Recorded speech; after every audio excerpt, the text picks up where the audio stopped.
जगत्पतिः आस्ते विष्णुरचिन्त्यात्मा भक्तेर्भागवतैः सह वेङ्कटाद्रिसंस्थानं ब्रह्माण्डे नास्ति किञ्चन वेङ्कटेशसमो देवो न भूतो न भविष्यति। श्रीमते रामानुजाय नमः। ಇವತ್ತು ಪರಮ ಪವಿತ್ರವಾದಂತಹ ವೈಕುಂಠ ಏಕಾದಶಿ, ಇದಕ್ಕೆ ಮೋಕ್ಷದ ಏಕಾದಶಿ ಅಂತ ಕೂಡ ಹೆಸರು. ಯಾಕಂದ್ರೆ ಮೋಕ್ಷವನ್ನು ಕೊಡುವ ಏಕಾದಶಿ ಆಗಿದ್ದರಿಂದ. ಹಾಗಾಗಿ ಇವತ್ತು ಏಕಾದಶಿ, ವೈಕುಂಠ ಏಕಾದಶಿಯನ್ನ ಇಲ್ಲಿ ಭಾರತೀಯ ನಗರದ ಶ್ರೀ ವೆಂಕಟರಮಣ ಸ್ವಾಮಿ ಶ್ರೀಕ್ಷೇತ್ರದಲ್ಲಿ ಆಚರಿಸ್ತಾ ಇದ್ದೀವಿ. ಈ ಶುಭ ಸಂದರ್ಭದಲ್ಲಿ ಪರಮಹಂಸರು ಕವಿರಾಜಾಚಾರ್ಯರು ಆದಂತಹ ಶ್ರೀ ಶ್ರೀ ಶ್ರೀ ಜಗದ್ಗುರು ಡಾಕ್ಟರ್ ನಿಶ್ಚಲಾನಂದನಾಥ ಸ್ವಾಮಿಗಳು ಇಲ್ಲಿ ದಯಮಾಡಿಸಿದ್ದಾರೆ. ಅವರಿಗೆ ನಮಸ್ಕಾರಗಳನ್ನು ಹೇಳ್ತಾ ಅವರ ಸಾನ್ನಿಧ್ಯವನ್ನ ಇಲ್ಲಿ ಸ್ಮರಿಸ್ತಾ ಇಲ್ಲಿ ಒಂದೆರಡು ಮಾತುಗಳನ್ನು ಆಡೋದಕ್ಕೆ ಇಷ್ಟಪಡ್ತಾರೆ. ಈ ಮಂಡ್ಯ ಜಿಲ್ಲೆಯಲ್ಲಿಯೇ ಅತ್ಯಂತ ವಿಶಿಷ್ಟವಾದಂತಹ ಕ್ಷೇತ್ರವಾಗಿ ಇದು ಹೊರಹೊಮ್ಮಿದೆ.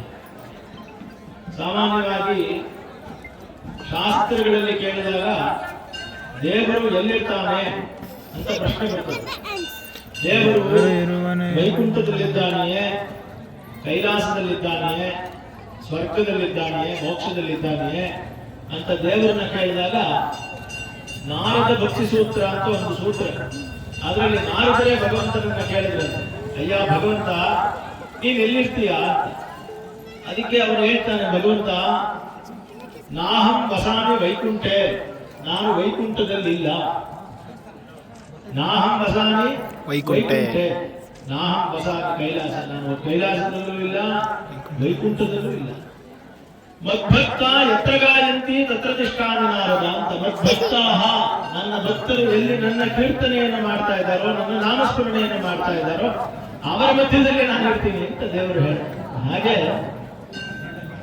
ಈ ಕಾಳಮುದ್ದನ ದೊಡ್ಡಿ ಎನ್ನುವ ಭಾರತೀಯ ನಗರ ಶ್ರೀ ಕ್ಷೇತ್ರದಲ್ಲಿ 12,000 ಜನ ಏಕಾಂತ ಭಕ್ತರು ವೆಂಕಟರಮಣ ಸ್ವಾಮಿಯನ್ನೇ ತಮ್ಮ ಕುಲದೈವವನ್ನಾಗಿ ಹೊಂದಿದಂತಹ 12,000 ಕುಲ ಮಕ್ಕಳು, ಕುಲ ದೇವತೆಯನ್ನಾಗಿ ಹೊಂದಿದ್ದಂತಹ ಗ್ರಾಮಸ್ಥರು ಇಲ್ಲಿ ಒಂದು ಚಿಕ್ಕ ಸಣ್ಣದಾದಂತಹ ನೀರು ನಿಂತುಕೊಂಡಿರುವಂತಹ ಒಂದು ಹೊಂಡ, ಆ ನೀರಾದರೂ ಉಪಯೋಗಿಸಲು ಯೋಗ್ಯವಾದ ಕೊಳವಲ್ಲ, ಕೇವಲ ನೀರು ನಿಂತುಕೊಳ್ಳುವಂತಹ ಒಂದು ಹೊಂಡ.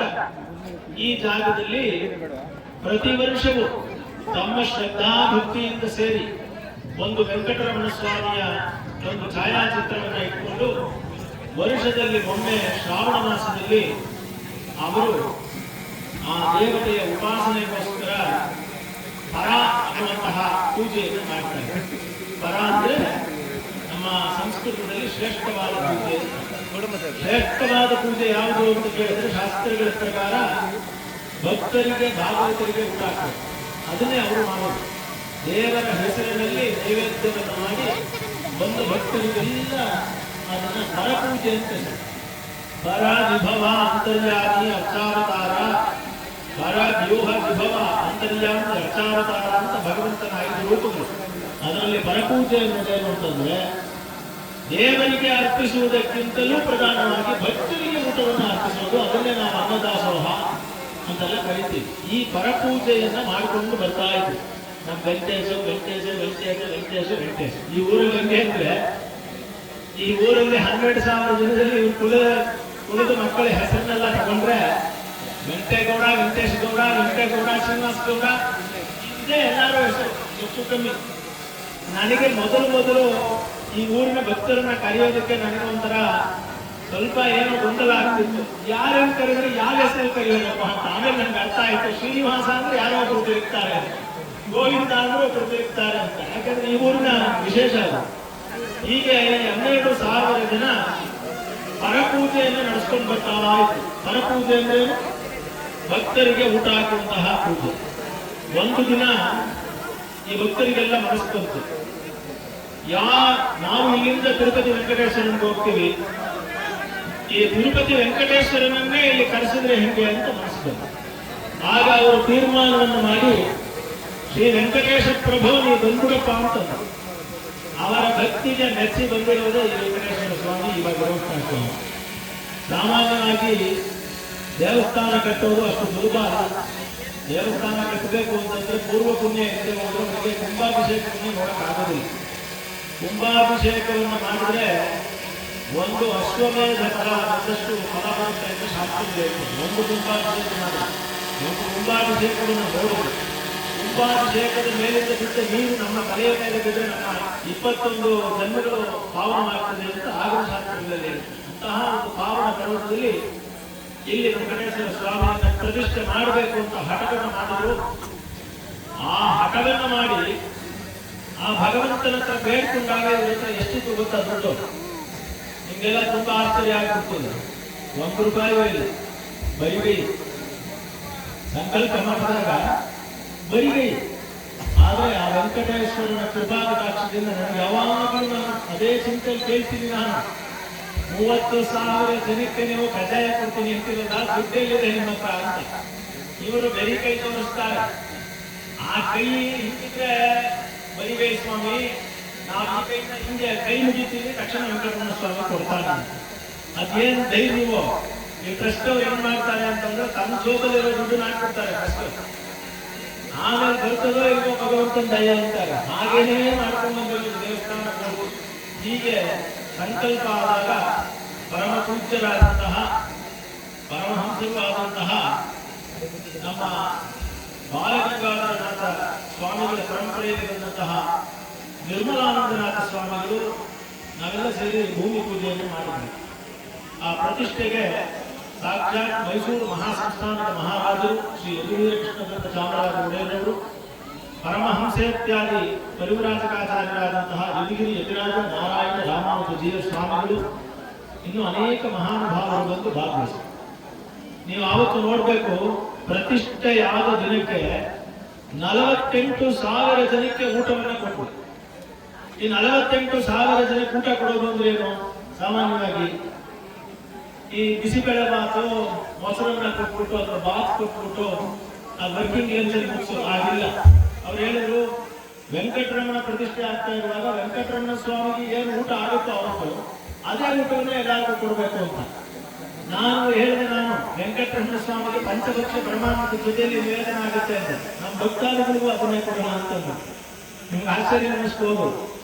ಬಾಳೆ ಎಲೆಯನ್ನು ಹಾಕಿ ಅನ್ನ, ಸಾರು, ವಿಧ ವಿಧವಾದ ಪಲ್ಯಗಳು, ಚಟ್ನಿ, ಸಾಂಬಾರು, ರಸಮ್ಮು, ಮೊಸರು, ಕಜ್ಜಾಯ, ಹೋಳಿಗೆ, ಏನಿಲ್ಲ ಎಲ್ಲವೂ ಕೊಟ್ವಿ. 48,000 ಜನಕ್ಕೂ ಹಾಗೇನೆ ಊಟ. ಆಮೇಲೆ ಈ ಪ್ರತಿಷ್ಠೆ ಆಗುವ ಕಾಲಕ್ಕೆ ನಿಮ್ಗೆಲ್ಲ ದೇವರು ಉದಾಹರಣೆ ಅನ್ನೋದನ್ನು ತೋರಿಸೋದಕ್ಕೆ ಅವನೇನಾದ್ರೂ ತೋರಿಸ್ಬೇಕಲ್ಲ. ದೇವರಿಗೆ ಅಭಿಷೇಕ ಆಗ್ತಾ ಇದೆ, 1 ಸೆಕೆಂಡ್ ಪುರ್ಸೊತ್ತಿಲ್ಲ, ಜನ ಬರ್ತಾನೆ ಇದ್ದಾರೆ. 48,000 ಜನ. ನಮಗೆ ಮಧ್ಯದಲ್ಲಿ ಕೆಲವು ಉಪಚಾರಗಳನ್ನು ಸಮರ್ಪಿಸುವಾಗ ತೆರೆ ಹಾಕಬೇಕು ಅಂತ ಆಸೆ. ತೆರೆ ಹಾಕೋ ಹಾಕಿಲ್ಲ, ಯಾಕಂದ್ರೆ ಜನ ಬರ್ತಾನೆ ಇದ್ದಾರೆ. 1 ನಿಮಿಷ ತೆರೆ ಹಾಕಿಬಿಟ್ರೆ ರಶ್ ಆಗ್ಬಿಡುತ್ತೆ. ಆದ್ರೆ ತೆರೆ ಹಾಕದೆ ಹೋದ್ರೆ ಕೆಲವು ವಿಚಾರಗಳಲ್ಲಿ ಏಕಾಂತದಲ್ಲಿ ಮಾಡುವಂತದ್ದನ್ನು ಬಹಿರಂಗ ಮಾಡೋ ಹಾಗೆ. ಈ ಸಂದಿಗ್ಧದಲ್ಲಿ ಮಾಡುವಾಗ ದೇವರಿಗೆ ಪ್ರತಿಷ್ಠೆ ಆಯಿತು, ಕುಂಭಾಭಿಷೇಕ ಆಯಿತು. ಇದೇ ತರ ಬಿಸಿಲು ಇವತ್ತೇನು ನೋಡ್ತಾ ಇದ್ರು, ಇದೇ ಬಿಸಿಲು ಇದ್ದಿದ್ದು ಇದ್ದಕ್ಕಿದ್ದಂತೆ 1 ಸೆಕೆಂಡ್ ಅಲ್ಲಿ ಕಾರ್ಮೋಡ ಕಳೆದು 10 ನಿಮಿಷಗಳ ಕಾಲ ದಡದಡ ಅಂತ ಬೆಳೆಸಿದ್ದು. ನಮಗೆ ಭಯ, ಇದೇನಿದು 48,000 ಜನ ಕಳೆದ್ಬಿಟ್ಟಿದೀವಿ, ದೇವ್ರದ್ದು ಈ ತರ ಎಲ್ಲ ಆಗ್ತಾ ಇದೆ, ಮಳೆ ಬಂದ್ಬಿಡ್ತಲ್ಲ ಅಂತ. ಆದ್ರೆ ಇಡೀ ಮಂಡ್ಯ ಡಿಸ್ಟ್ರಿಕ್ಟ್ ಅಲ್ಲಿ ರೆಕಾರ್ಡ್ ನೋಡಿ, ಸತೀಶ್ ಅವರು ವಿಡಿಯೋ ಎಲ್ಲ ಮಾಡಿದ್ದಾರೆ, ನೋಡ್ಬೋದು. ಅವರೆಲ್ಲ ರೆಕಾರ್ಡ್ಸ್ ಇದೆ. ಇಡೀ ಮಂಡ್ಯ ಡಿಸ್ಟ್ರಿಕ್ಟ್ ಅಲ್ಲಿ ಎಲ್ಲೂ ಮಳೆ ಇಲ್ಲ. ಕೇವಲ 1 ಕಿಲೋಮೀಟರ್ ದೂರಕ್ಕೆ ಈ ದೇವಸ್ಥಾನದ ಸುತ್ತ ಮಾತ್ರ ಮಳೆ. ನಮಗೆ ಶಾಸ್ತ್ರಗಳಲ್ಲಿ ಹೇಳುತ್ತೆ, ದೇವರು ಬಂದಾಗ ದೇವಬಂಧುವಯೋನೇದು ವಿಮಲಾಶ್ಚ ದಿಶೋ ಭವನ್ನೇ ಪುಷ್ಪವೃಷ್ಟಿ ಮವಾಕಿರನ್ನೇ ಅಂತ ದೇವತೆಗಳು ಮತ್ತು ಪುಷ್ಪವೃಷ್ಟಿಯನ್ನು ಮಾಡ್ತಾರಂತೆ. ಹಾಗೆ ವೆಂಕಟರಮಣ ಸ್ವಾಮಿ ಬಂದಾಗ ಇಲ್ಲಿ ಪುಷ್ಪವೃಷ್ಟಿ ಆಯಿತು. ಎಲ್ಲ ಅದ್ಭುತವಾಗಿರ್ಬೇಕು, ಪ್ರತಿಷ್ಠಾ ಕಾರ್ಯಕ್ರಮಗಳೆಲ್ಲ. ಹೀಗೆ ಭಗವಂತ ಭಕ್ತರ ಮನಸ್ಸಿಗೆ ಬೆಚ್ಚಿ ಬಂದಿರುವಂತಹ ದೇವಸ್ಥಾನ ಇದು. ಇನ್ಯಾವ ರಾಜಕೀಯದಲ್ಲೋ ದುಡ್ಡಿನ ವಿಚಾರದಲ್ಲೋ ಇಲ್ಲಿ ದೇವರು ಬಂದಿಲ್ಲ. ಯಾಕಂದ್ರೆ ಇವ್ರ ಹತ್ರ ದುಡ್ಡೇ ಇರಲಿಲ್ಲ, ಇವತ್ತೂ ಇಲ್ಲ, ಆವತ್ತೂ ಇರಲಿಲ್ಲ. ಆದ್ರೂ ಅದ್ದೂರಿಯಾಗಿ ನಡೀತಾ ಇದೆ ದೇವಸ್ಥಾನ. ಇವತ್ತು ಡೆಪಾಸಿಟ್ ಇಟ್ಟಿದ್ದೀರಾ? ಅದು ಕಡೆಗೆ ನಾನೇನು ಹೇಳ್ದೆ, ಹೀಗೆ ಆಗ್ತಿದ್ರೆ ನೀವು ಹೂಗೆ ದೇವರ ಪೂಜೆಗೆ ಕಷ್ಟ ಆಗುತ್ತಲ್ಲಪ್ಪ ಅಂದಾಗ ಈಗ ಅವ್ರು ಏನ್ ಮಾಡಿದ್ರು, ಯಾರಾದ್ರೂ ನಿಮ್ಮಂತಹ ಭಕ್ತರು ಬಂದು ತಮ್ಮ ಕೈಲಿರುವಂತಹ 25,000 ರೂಪಾಯಿಗಳನ್ನು ಕೊಡೋದು. ಆ 25,000 ರೂಪಾಯಿಗಳಲ್ಲಿ ಒಂದು ಫಂಡ್ ಮಾಡಿಕೊಂಡು ಪೂಜೆಯನ್ನು ನಡೆಸ್ತಾ ಇದ್ದಾರೆ. ಭಗವದ ಅನುಗ್ರಹದಿಂದ 125ಕ್ಕೂ ಹೆಚ್ಚು ಜನ, 92 ಜನ, ನಾವು 125 ಪ್ಲಾನ್ ಮಾಡಿದ್ವಿ. ಇಲ್ಲಿ ತನಕ 92 ಜನ 25,000 ರೂಪಾಯಿಗಳನ್ನು ಕೊಟ್ಟು ತಮ್ಮ ಭಕ್ತಿಯನ್ನು ನಡೆದಿದ್ದಾರೆ. ಇದು ಇಲ್ಲೆಲ್ಲ ಓಡಾಡ್ತಾ ಇರೋರಲ್ಲ, ನಮ್ದ್ರಲ್ಲಿ ಇನ್ನೊಂದು ವಿಶೇಷ, 25,000 ಕೊಟ್ಟಾದ್ಮೇಲೆ ಅವ್ನು ಜಾಸ್ತಿ ಕೆಲಸ ಮಾಡ್ಬೇಕು.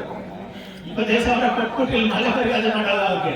25,000 ಕೊಟ್ಟಾದ್ಮೇಲೆ ಅವನೊಮ್ಮೆ ಭಕ್ತನ ಆಗ್ತಾನೆ, ಇಲ್ಲಿ ಅವನು ಬಂದು ಓಡ್ಬೇಕು, ಇಲ್ಲಿ ದಾಸಯಾತ್ರೆ ಬರ್ಬೇಕು, ನಾಮಾಂಕಿಸ್ಕೋಬೇಕು, ಓಡಾಡ್ಬೇಕು. ಸೊ ಹಾಗೆ ಒಂದು ವ್ಯವಸ್ಥೆಯನ್ನು ಮಾಡಿಟ್ಟಿದ್ದೀವಿ. ಹೀಗೆ ಭಕ್ತರಿಗಾಗಿ ಬಂದಂತಹ ಭಗವಂತ ಇಲ್ಲಿನ ಶ್ರೀ ವೆಂಕಟೇಶ್ವರ ಸ್ವಾಮಿ. ಇಂತಹ ಶ್ರೀ ವೆಂಕಟೇಶ್ವರ ಸ್ವಾಮಿಗೆ 3ನೇ ವರ್ಷದ ವೈಕುಂಠ ಏಕಾದಶಿ, 4ನೇ ವರ್ಷದ್ದು. ಮೊದಲನೇ ವರ್ಷ ಅತ್ಯದ್ಭುತವಾಗಿ ನಡೆಯಿತು, 20,000 ಜನ ಬಂದಿದ್ರು. 2ನೇ ವರ್ಷ 20,000 ಜನ ಬಂದರು.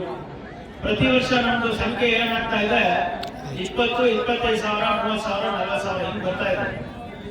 ಈ ಭಾರತೀಯ ನಗರದಂತಹ ಒಂದು ಊರಲ್ಲಿ 40,000 ಜನ ಸೇರೋದು ಅನ್ನೋದು, ಅದೇ ತರ ಪರ ನಿಲ್ಲಿಸ್ಬಿಟ್ರ ಅಂತ ಕೇಳ್ಬೋದು ನೀವು. ದೇವಸ್ಥಾನ ಕಟ್ಟಾಯ್ತಲ್ಲ, ಪರ ನಿಲ್ಲಿಸ್ಬಿಟ್ರ?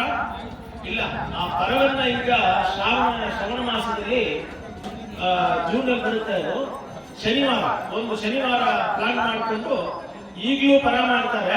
ಲಾಸ್ಟ್ ಪರಕ್ಕೆ ನಾನು ಬಂದಿದ್ದೆ, 12,000 ಜನ ಅಲ್ಲ, ಇವಾಗ 40,000 ಜನ ಊಟ ಮಾಡ್ತಾ ಇದ್ದಾರೆ. ನನಗೆ ಅವತ್ತು ಗಾಬರಿ ಆಗ್ಬಿಡ್ತು. ಆಮೇಲೆ ಪ್ರತಿಷ್ಠೆ ದಿನ ಒಂದು ಮಾತನ್ನು ಸ್ವಾಮಿಗಳಿಗೆ ನಿವೇದನೆ ಮಾಡ್ತಾ ಇದ್ದೆ. ರಾಜ ರಂತಿದೇವ ಅಂತ ಒಬ್ಬ ರಾಜ ಇದ್ದ, ಮಹಾಭಾರತದಲ್ಲಿ ಬರ್ತದೆ. ರಾಜ ರಂತಿದೇವನ ಅರಮನೆಯ ಹಿಂಭಾಗದಲ್ಲಿ ಕಾಲುವೆಗಳು ಓಡ್ತಿದ್ವಂತೆ. ಅನ್ನದ ನೀರಿನ ತೊಳೆದ ಕಾಲುವೆ, ಸಾಂಬಾರ್ ಕಾಲುವೆ, ತರಕಾರಿ ನೀರಿನ ತೊಳೆದ ಕಾಲುವೆಗಳು ಓಡ್ತಿದ್ವಂತೆ. ಯಾಕೆ ಇದು ಕಾಲುವೆ ಅಂತ ಕೇಳಿದ್ರೆ, ಅಷ್ಟು ಜನ ಊಟ ಮಾಡ್ತಾ ಇದ್ರಂತೆ ರಾಜ ರಂತಿದೇವನ ಅರಮನೆಯಲ್ಲಿ. 1 ಕಿಲೋಮೀಟರ್ ತನಕ ಒಲೆ ಹತ್ತಿಸ್ತಾ ಇದ್ರಂತೆ ರಾಜ ರಂತಿದೇವನ ಅರಮನೆಯಲ್ಲಿ. ಹಾಗೆ ಮಹಾಭಾರತದಲ್ಲಿ ಬರ್ತದೆ. ನಾನು ಈ ಮಹಾಭಾರತ ಎಲ್ಲ ನಿಜವೇ ಅಂತ ಅನ್ನೋರಿಗೆ, ನಾನು ಒಂದಿನ ರಾತ್ರಿ ಸತೀಶ್ ಅವ್ರ ಮನೆಯಲ್ಲಿ ಮಲಗಿದ್ದೆ. ಸತೀಶ್ ಅಣ್ಣೂರು ಇವ್ರ ಮನೆಯಲ್ಲಿ ರಾತ್ರಿ ಮಲಗಿದ್ದೆ. ಅವತ್ತು ಪ್ರತಿಷ್ಠೆ ಹಿಂದಿನ ದಿನ ಕಿಟಕಿಯಲ್ಲಿ ತೆಗೆದು ಕಣ್ಬಿಟ್ಟು ನೋಡಿದೆ ನಾನು. ಉದ್ದಕ್ಕೂ ಬೆಂಕಿ, ಉದ್ದಕ್ಕೂ 1 ಕಿಲೋಮೀಟರ್. ರಾತ್ರಿ ಎಲ್ಲ ಒಲೆ, ವಿಷಯ ತಕ್ಕ 300 kg ಅನ್ನ ತಪ್ಪಲೆ ರಾತ್ರಿ ಎಲ್ಲ ಬೇಯ್ತಾ ಇದೆ. ಅವಾಗ ಅನ್ಕೊಂಡೆ, ಇದೇ ಹೀಗಿರುವಾಗ ರಾಜ ರಂತಿದೇವ ಚಕ್ರವರ್ತಿ ಅವರು ಸುಳ್ಳು ಹೇಳಿರಕ್ಕೆ ಸಾಧ್ಯವಿಲ್ಲ ಮಹಾಭಾರತದಲ್ಲಿ. ಅದು ನಿಜ. ಯಾಕಂದ್ರೆ ಕೇವಲ ನಮ್ಮ ಕೇರಮದೊಟ್ಟಿಲೆ 40,000 ಜನ ಕಡಿಗೆಗೆ 1/2 ಕಿಲೋಮೀಟರ್ ಬೆಂಕಿ ಬೇಯ್ತಾ ಇದೆ ಅಂದ್ರೆ ರಾತ್ರಿ ಎಲ್ಲ ನಮಗೆ ಆಶ್ಚರ್ಯ ಆಯ್ತು. ಆಮೇಲೆ ಅದು ಒಲೆ ಹಚ್ಚಿದ್ದು 3 ದಿನಕ್ಕೆ ಆಫ್ ಮಾಡಿರ್ಲಿಲ್ಲ, ಅದು ಉಳಿತಾನೇ ಇತ್ತು ನಿರಂತರವಾಗಿ. ಸೊ ಹಾಗೆ ಮಾಡಿದಂತಹ ಒಂದು ಪ್ರತಿಷ್ಠೆ ಆ ವೆಂಕಟೇಶ್ವರ ಸ್ವಾಮಿ. ಅದಕ್ಕೆ ನಾವು ಕಳೆದ ಬಾರಿ ಬಂದಾಗಲೂ ಕೂಡ ನಾವು ನಮ್ಮ ಟ್ರಸ್ಟಿನ ಸದಸ್ಯರೆಲ್ಲ ಹೇಳಿದ್ದೆ, ನಮ್ಮ ನಿಶ್ಚಲಾನಂದನಾಥ ಸ್ವಾಮಿಗಳು ಬರಬೇಕು ಇಲ್ಲಿಗೆ. ಯಾಕಂದ್ರೆ ಅತ್ಯಂತ ಪ್ರಾಮಾಣಿಕವಾದಂತಹ ಅಧಿಕಾರಿಯಾಗಿದ್ದವರು ನಮ್ಮ ನಿಶ್ಚಲಾನಂದನಾಥ ಸ್ವಾಮಿಗಳು. ಅವರ ಪೂರ್ವಾಶ್ರಮದಲ್ಲಿ ಅವರು, ನಿಮ್ಗೆಲ್ಲ ಗೊತ್ತಿದೆ, ಮೊದಲೇ ಸನ್ಯಾಸ ತಗೊಂಡು ಹೊರಟೋಗಿದ್ರು. ಆಮೇಲೆ ಸ್ವಾಮಿಗಳೇ ಹೇಳಿ, ಬೇಡ ಸ್ವಲ್ಪ ದಿನ ನೀವು ಸಮಾಜ ಸೇವೆಯಲ್ಲಿ, ಆಮೇಲೆ ನಿತ್ಯವಾಗಿ ಆಧ್ಯಾತ್ಮಿಕ ಸಮಾಜ ಸೇವೆಗೆ ಬರುವರು ಅಂತ. ಆಗ್ಲೂ ಸಮಾಜ ಸೇವೆ ಮಾಡ್ತಿದ್ರು, ಆಗ್ಲೂ ಅವ್ರ ಮನಸ್ಸಲ್ಲಿ ಅಧ್ಯಾತ್ಮ ಇತ್ತು. ಆದ್ರೆ ಪೂರ್ಣಕಾಲಿಕವಾಗಿ ಸಮಾಜ ಸೇವೆ ಅಧ್ಯಾತ್ಮದಲ್ಲಿ ತೊಡಗಿಸ್ಕೊಳ್ಳಿ ಎನ್ನುವುದು ಭಗವಂತನ ನಿಯಮ. ಅದಕ್ಕೆ ಅವರು ಇವಾಗ ಸನ್ಯಾಸಿಗಳಾದ್ರು. ಆದ್ರೆ ಅವರ ಪೂರ್ವಾಶ್ರಮದಲ್ಲಿಯೂ ಅವರು ಸನ್ಯಾಸಿಗಳೇ. ಯಾವ ರೀತಿಯ ಒಂದು ನೋಡಿ, ಜಿಲ್ಲಾಧಿಕಾರಿಗಳಾಗಿದ್ದವರು ಆಲ್ಮೋಸ್ಟ್ ಅಪರ ಜಿಲ್ಲಾಧಿಕಾರಿಗಳು ಅಂದ್ರೆ ಜಿಲ್ಲಾಧಿಕಾರಿಗಳಿಗೆ ಸಮ, ಜಿಲ್ಲಾಧಿಕಾರಿಗಳಿಗಿಂತಲೂ ಹೆಚ್ಚಿನ ಕೆಲಸ ಇರುತ್ತೆ ಅವ್ರಿಗೆ. ನೋಡೋದೇ ಅವರು ಅಂತಹ ಅಪರ ಜಿಲ್ಲಾಧಿಕಾರಿಗಳಾಗಿದ್ದಂತಹ ಅವರು ತಹಸೀಲ್ದಾರ್ ಆಗಿ ಎಸಿ ಆಗಿ ಅಪರ ಜಿಲ್ಲಾಧಿಕಾರಿ ಆಗಿದ್ದಂತಹ ಅವರು ಒಂದು ದಿನ ಒಂದು ಲಂಚದ ವಿಚಾರಕ್ಕೆ ಹೋಗ್ಲಿಲ್ಲ. ಇವತ್ತಿನ ಕಾಲಕ್ಕೆ ಅದು ಆಗೋದಿಲ್ಲ ಅಂತಾನೆ ಸರ್ವಿಸ್ಗೆ ರಾಜೀನಾಮೆ ಕೊಟ್ಟು ಬಂದ್ಬಿಟ್ರು. ಹಾಗಾಗಿ ನಾವು ಬೇರೆ ಸರ್ವಿಸ್ ಅಲ್ಲಿರೋರನ್ನ ನಾವು ಕ್ರಿಟಿಸೈಸ್ ಮಾಡೋದಿಲ್ಲ, ಆದ್ರೆ ಇವರು ಅವೆಲ್ಲವನ್ನು ತ್ಯಾಗ ಮಾಡಿ ಬಂದ್ರು. ಅಂತಹ ನಿಶ್ಚಲ ಅನ್ನೋದಕ್ಕೆ ಹೆಸರೇ ಹಾಗೆ. ನಿಶ್ಚಲ ಅಂತಂದ್ರೆ ಪ್ರಪಂಚದ ಆಗು ಹೋಗುಗಳಿಗೆ ತಲೆ ಕೆಡಿಸ್ಕೊಳ್ಳದೆ ತಾನು ಅಧ್ಯಾತ್ಮದಲ್ಲಿರೋರಿಗೆ ನಿಶ್ಚಲ ಅಂತ. ಸರಿಯಾಗಿ ಆ ನಾಮಧೇಯವನ್ನು ನೋಡಿ ಹೇಗಿದೆ. ಪರಮಾತ್ಮನಲ್ಲಿ ನಿಶ್ಚಲವಾದ ಮನಸ್ಸನ್ನು ಯಾರು ಹೊಂದಿರ್ತಾರೋ ಅವರಿಗೆ ನಿಶ್ಚಲ ಆನಂದ. ನಿಶ್ಚಲವಾದಂತಹ ಪರಮಾತ್ಮನಲ್ಲಿ ಆನಂದವನ್ನು ಹೊಂದುವಂತಹ ನಾಥ ಪರಂಪರೆಯ ಸ್ವಾಮಿ ಆಗಿರುವುದರಿಂದ ನಿಶ್ಚಲಾನಂದನಾಥ ಸ್ವಾಮಿ ಅಂತ ಅವರ ಹೆಸರು. ಹೇಗೆ ಗುರುಗಳು ಅವರಿಗೆ ಆನಂದವಾಗಿ ಅದೇ ಹೆಸರು ಕೊಟ್ಟಿದ್ದಾರೆ ನೋಡಿ. ಅದನ್ನೇ ಹೆಸರುಗಳು ಕೂಡ ಇಡುವಾಗ ದೇವರೇ ಇಡಿಸ್ತಾನೆ ಅನ್ನೋದಕ್ಕೆ ಇದು ಒಂದು ಸಾಕ್ಷಿ. ಅಂತಹ ಸ್ವಾಮಿಗಳಲ್ಲಿ ಬರಬೇಕು ಅಂತ ನಾವೆಲ್ಲ ಆಸೆ ಪಟ್ಟಿದ್ವಿ. ಅದು ಕಳೆದ ಬಾರಿಗೆ ಆಗ್ಬೇಕಾಗಿತ್ತು, ಕಾಲಾಂತರದಲ್ಲಿ ಅದಾಗಲಿಲ್ಲ. ಈ ಸಲ ಮಹಾಸ್ವಾಮಿಗಳು ಇಲ್ಲಿಗೆ ದಯಮಾಡಿಸಿದ್ದಾರೆ. ಹಾಗೆ ವೈಕುಂಠದಲ್ಲಿಯೂ ಇಲ್ಲದ ಪರಮಾತ್ಮ ಇಲ್ಲಿ ಭಕ್ತರ ಮಧ್ಯದಲ್ಲಿ ನೆಲೆಯಾಗಿ ಇಲ್ಲಿ ಸಾನ್ನಿಧ್ಯವನ್ನು ಮಾಡಿದ್ದಾನೆ. ಇವತ್ತು ಸ್ವಾಮಿಗಳು ಬಂದು ಅವರಿಗೆ ಮಂಗಳಾಶಾಸನವನ್ನು ದೇವರಿಗೆ ಮಾಡಿದ್ದಾರೆ. ಅವರು ಈಗ ನಿಮ್ಮೆಲ್ಲರನ್ನ ಕುರಿತು ಒಂದು ಮಂಗಳ ಆಶಂಸನೆಗಳನ್ನು ಆಶೀರ್ವಾದಗಳನ್ನು ಮಾಡಬೇಕು ಅಂತ ಹೇಳಿ ಅವರ ಪಾದಾರಗಳಲ್ಲಿ ಸ್ಮರಿಸಿಕೊಳ್ತಾ ಕೇಳ್ತಾ ನಾನು ನನ್ನ ಮಾತನ್ನ ಮುಗಿಸ್ತೀನಿ. ಮಂಗಳವಾಗಿ ಶ್ರೀಮತಿ ರಾಮಾನುಜಾಯ.